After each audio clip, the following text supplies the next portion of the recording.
Hi viewers, welcome to my channel.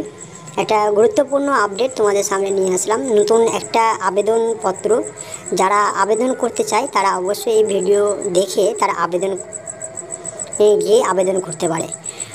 তো কতটা শূন্যপদ রয়েছে?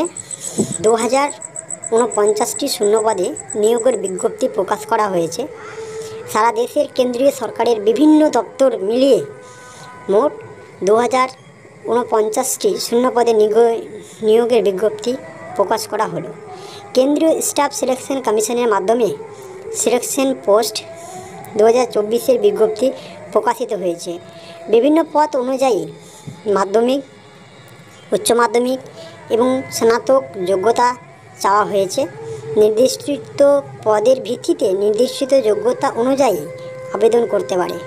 আবেদনের ফি 100 টাকা। ওয়েবসাইটের লিঙ্ক তোমরা স্টাফ সিলেকশনে গিয়ে পেয়ে দিতে পারবে, এবং যদি ওয়েবসাইট চাও তোমরা লিঙ্কটাও আমি দিতে পারবো, সেখানে গিয়ে তোমরা আবেদন করতে পারে। তো এটা একটা নতুন আছে নিয়োগের নিয়ে তথ্য, কারণ যারা এখনও ভাবছে যে নিয়োগ করবে তারা কিন্তু নিয়োগ করতে পারে। তো এটুকুই রয়েছে। নেক্সট ভিডিওয় আবার দেখা হবে।